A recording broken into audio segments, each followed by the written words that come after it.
Hello, I wanted to welcome you to my new teaching company course on books that have made history, books that can change your life. Our subject is great books. Books that over the course of time have proved their ability to speak to generation after generation and to individuals. And it's on that aspect that I want to focus in this course. That is to say, I have chosen books that I believe can still speak to each of us as an individual and can give us values and lessons by which we continue to live our lives. To set the stage for that, I would like you to shift your eyes back and your mind back to a different time and a different place. Forget that you are here in comfort, in a nation of prosperity, in a troubled time, but a time in which the troubles seem very minor compared to that of the year 1945. For I'd like you to look back to April the 9th, 1945, to Germany, to a Germany that is on the verge of total defeat. The Allied artillery rumbles throughout the western part of Germany, and in the east the Russians have closed their circle around the city of Berlin. But Adolf Hitler is still alive. And in these last days of a Germany that he has led to total ruin, the killing machine that this man has set up, this man whom Winston Churchill called the embodiment of evil, this killing machine still goes on. And a few days before, Hitler has met with Heinrich Himmler, and a list has been drawn up of prisoners who must die before this war comes to an end. Among these is a Lutheran pastor, Dietrich Bonhoeffer. On April the 9th, in a cold, dank cell in the little town of Flossenburg in the south of Germany, in an extermination camp, two evil men appear and say simply, Gefangener Bonhoeffer, mitkommen. Prisoner Bonhoeffer, come along. And he is taken out, and in the gray morning of that Easter week, he is put to death, hanged. He is hanged as a traitor to his nation, a traitor to his leader, to Adolf Hitler. One of those who saw him in those last days, an Englishman, Payne Best, who later wrote about this, who had been in prison throughout the war in Germany, described Pastor Bonhoeffer, as he called him, as a man unlike any he had ever known in his quiet calm. And never, said Payne Best, have I seen a man to whom God was so close. The last thing that Bonhoeffer did before he was led to the scaffold was to take his book of Plutarch, which had been the last book sent to him at his request, had written his name, Dietrich Bonhoeffer, on the front page, on the middle page, and on the back page. Now, you will know from my earlier courses for the teaching company, Famous Greeks and Famous Romans, of my tremendous admiration for Plutarch, who wrote his biographies of famous Greeks and Romans in order to give individuals the lessons to live their lives, to make them better as citizens and as individuals. So Bonhoeffer, quoting both the Bible and Plutarch, went to his end. Bonhoeffer was a man who was shaped by his knowledge of the great books. He had received a German classical education. He was born into a family of comfort. His father was a professor of psychology at the University of Berlin, back in the days when professors had been the most respected members of German society. Well paid, a house full of servants. Bonhoeffer had been born in 1906 and seemed destined for a career either in music, for he was a talented musician, in medicine, or perhaps in theology. And he chose the latter course, studying under some of the most distinguished theologians of the day, like the great von Harnack at the University of Berlin, all of them friends of his father. He wrote his dissertation, which received great approval, wrote what the Germans call his Habilitationsschrift, the writing that enabled him to teach at a university. But to many puzzlement of his parents and others, he chose not to go into the academic side of theology, but became a pastor, teaching in strange places like Barcelona, where he counseled foreign legionnaires who had escaped from the misery of the French Foreign Legion. and developing a broad interest in the ecumenical church movement. So he came to America, and in New York of 1939, when it was clear the developments that Germany was going to undergo could not be stopped, he was urged by American friends to stay on, to become a member of something like the World Council of Churches and to pursue his interest in safety in America. But he said no, in a way much like Socrates, deciding to go to what he knew might be danger and death. He sailed back to Germany and he said, again reminiscent of Socrates, whom he so admired, as soon as I was on that boat, my spirit became quiet, for I knew what I was doing, what I was destined to do. That will be a theme running through our course, to find out what you are destined to do at any stage of your life. So he came back to Germany, and by 1942 became involved in the resistance movement. His brother-in-law was deeply involved in the resistance movement, and Bonhoeffer, making use of his connections through the ecumenical church movement, began to join those who had realized, even when the war was successful, that Hitler must be destroyed, that Hitler represented evil, and that the only way to stop this evil was for individuals to take actions which others would deem to be treason, but to place a belief in good above what many saw to be their duty to their country. After all, the Lutheran Church and Martin Luther himself had laid down this rule, following St. Paul, that the powers that be are ordained of God, and that an evil ruler was sent to you by God as punishment. So later, at Nuremberg, many would say, and believe it, I only followed what God had told us to do. Well, Bonhoeffer knew different. He knew very well that this was not true. He used his connections with the World Council of Churches and other organizations to make himself seemingly useful to the Gestapo. It was said that he could go out to various countries, like Switzerland, for example, go to Sweden, correspond with English churchmen, and thereby gain information that would be helpful to the Gestapo in their operations. In other words, Bonhoeffer lied. And there are times, Bonhoeffer believed, when you must lie in order to achieve a greater good. But the game was up. On April the 5th, 1943, he was arrested. Very much the same time, his brother-in-law was also arrested. And for 2 years, he languished in various prisons under the tender ministrations of the Gestapo. He does not seem to have been brutally tortured, but he was subjected to degradation, to constant harassment, and to the torment of not knowing what his fate would be. For a trial was never set up for him. There was constant preparation, constant hope that a trial would come when there would be a closure to this, but nothing ever occurred. And in these days and months in prison, he wrote. He had to write under the eye of the censor. From time to time, his writings were stopped by force, but he wrote.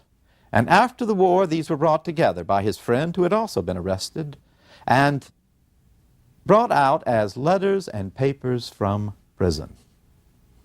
They joined the Apology of Socrates and the Crito, written by Plato, as powerful statements of the soul imprisoned, and how despite the cruelest of punishments and separation from family and all that made life seem worthwhile originally, the soul can continue to speak, and books can continue to speak to you. Because from time to time, Bonhoeffer was allowed to receive books. He read the Bible all the way through and took particular interest in the Gospel of Mark and in Job and in Exodus, which we will read in this course.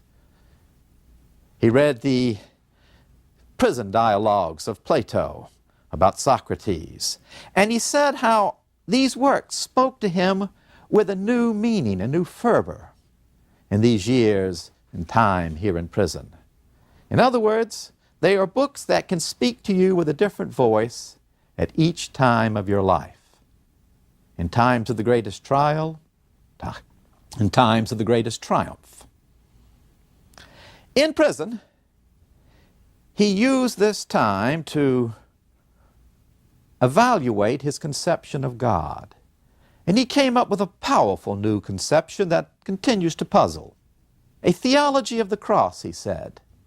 A theology of a world without God. Not that God does not exist, but that God has abandoned the world. That is the true meaning of the cross, Bonhoeffer said, and of Jesus' words in the Gospel of Mark. My God, why hast thou abandoned me? God has been driven out of the world, and the cross is a symbol of the powerlessness of God in the world. That is how Bonhoeffer came to grips with this question of evil, a question that will much concern us in this course. Why does evil flourish? And is there such a thing as evil? For many today would say there is no such thing as evil or no such thing as absolute good. Well, to Bonhoeffer, and to many who lived through the Third Reich or the time of Stalin in Russia, these men, Stalin and Hitler, embodied true evil. So why does such evil flourish? Why can 6 million people be put to death for no other crime than being who they are? Or 20 million in the labor camps of Russia? How could that be possible? Bonhoeffer came to grips with this concept and believed that it is for the individual to take action, and in that action find his own God. A Christianity without all the formulas of religion. A Christianity of the Christ who suffered just such evil. So it was with this faith, with this use of the great books and his thought and contemplation, that Bonhoeffer found the means to deal with this profound crisis of his own life and to go to his death with such calm certainty. Death, he said, is but the final step to eternal freedom, the eternal liberation from the folly of the world, from the fools who make all this evil. In fact, Bonhoeffer believed, and this is something we might ponder as we go through life, that a fool is worse than an evil person. An evil person finally comes to his ruin, but the fool simply cannot be persuaded and allows this evil to go on and on and on. We start with Bonhoeffer because Dietrich Bonhoeffer had read the same books as those who tormented him. In his last days, Bonhoeffer was tried by the SS judge, Otto Thorbecke. Now, Thorbecke was so committed to his duty that when he got his orders to go and carry out this trial of Bonhoeffer in prison, he could only go so far on the train. Then the train ran out of fuel. So he got a bicycle and rode the last 20 kilometers so he could carry on that trial. Now, Thorbecke was a product of the same kind of classical education as Dietrich Bonhoeffer. He had read Antigone by Sophocles, which we discussed in our famous Greeks. He had read the Iliad, read the Odyssey, which we discussed in famous Greeks, had read Polybius. Why, he had also read the Bible because religious education was part of the education in German classical schools, and he would have read it in Greek, the New Testament. So how did this one man, the SS judge, come to the conclusion that his duty insisted that he carry out trials that in his heart he had to know were wrong? And why did Bonhoeffer come to a conclusion that made him, in the eyes of this judge, a traitor? Each one read those great books, but Bonhoeffer read them and understood them with a moral compass of absolute right and wrong. And Thorbecke read them with the eyes of one who had come to believe there was no absolute right or absolute wrong. For you see, the great books themselves are no cure. It is the values that the great books teach that make them a means to live your life in a way that is good and useful, or in a way that does great harm, that makes you, in other words, into a wise man or into a fool. It is in the hopes that we can gain some wisdom that I have developed this course and want to go through these great books with you. Our great books will take us from the 3rd millennium BC all the way up to the 20th century. They will take us from the classical civilizations of China and India, Greece and Rome, the Europe of the Renaissance, the Europe of the 18th century, the Europe of Goethe, to the 19th century and on into the 20th century, to works like All Quiet on the Western Front, that great novel of World War I and of the utter folly of what war is in the eyes of its author, Erich Maria Remarque. They will be books that embody the central ideas of great periods of human history, of classical Greece, classical India and China, of the Renaissance, of the Middle Ages in the form of Dante's Divine Comedy, of the Enlightenment, and of the 19th and 20th century. They will be books that are chosen because of their intrinsic greatness, but also because I believe that these books can speak to each one of us today. They are certainly books that have spoken to me.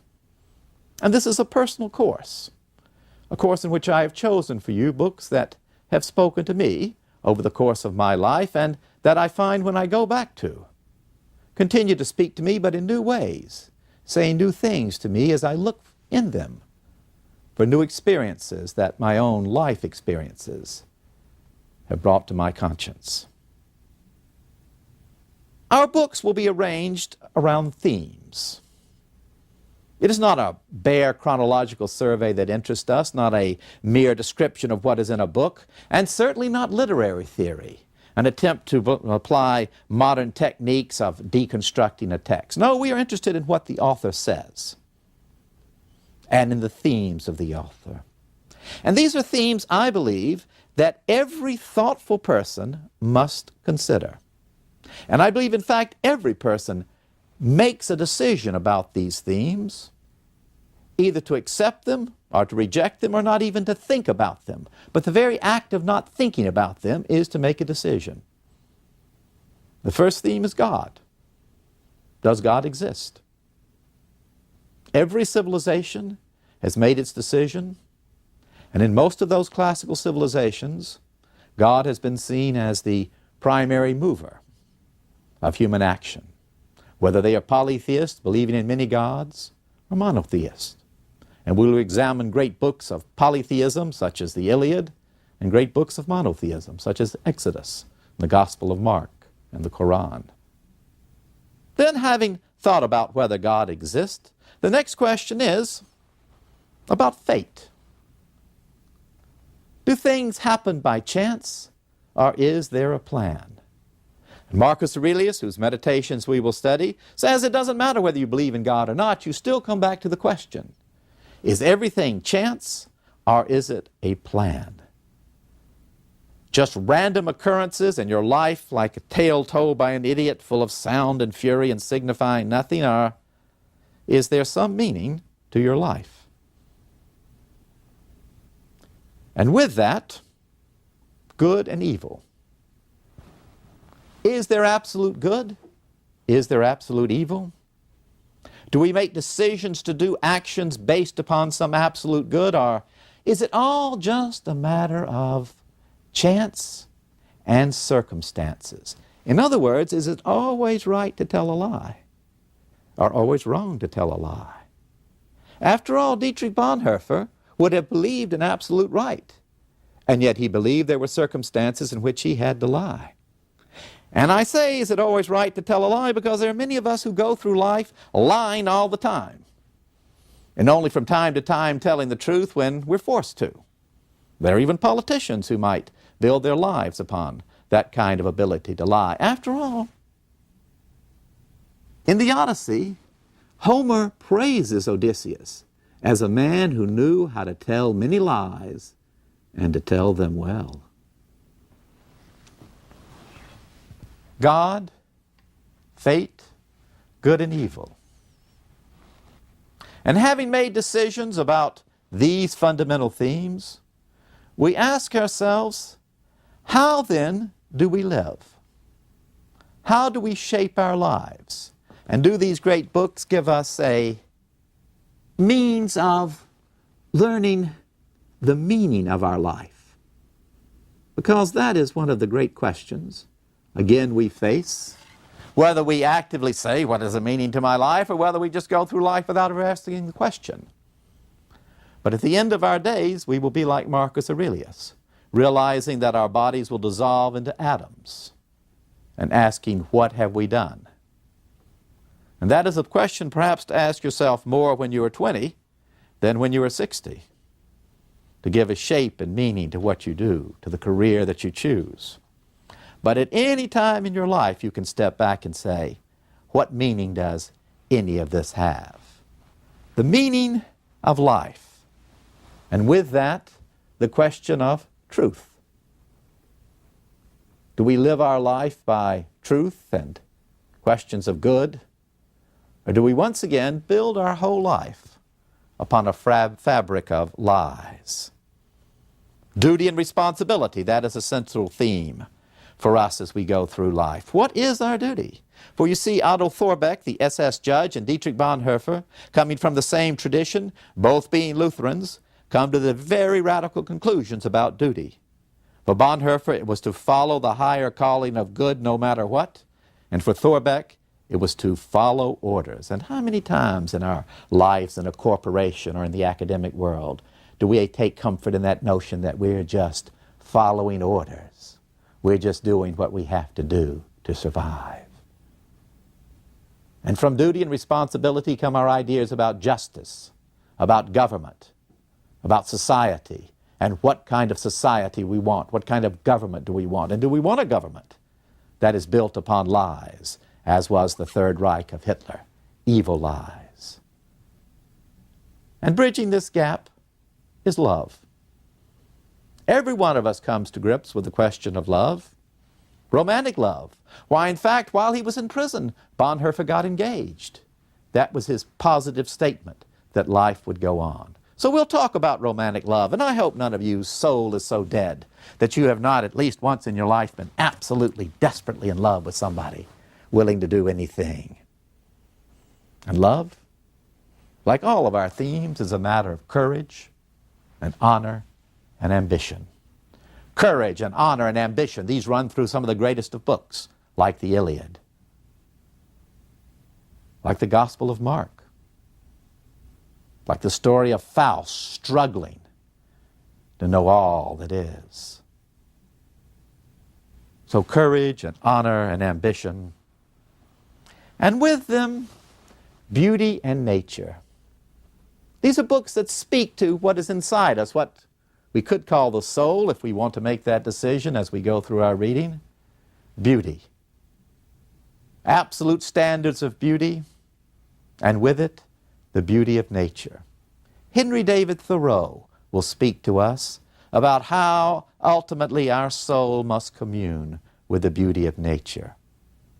He had read the Iliad, he had read the Odyssey, but the Iliad lay unread on his table at Walden Pond. It was the Bhagavad Gita, the great song of God from classical India, that made him understand that God was immanent in all of nature, and that the natural scientist was as close to God, perhaps closer, than the theologian. Beauty is what is around us now, and history is our sense of the past. And these great books are our links with the great ideas of the past.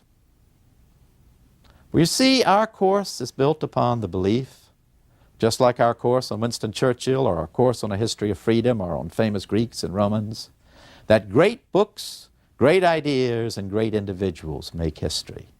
That's not a popular notion today, and certainly not in the academic world. In the academic world, we like to think that it is anonymous social and economic forces that make history.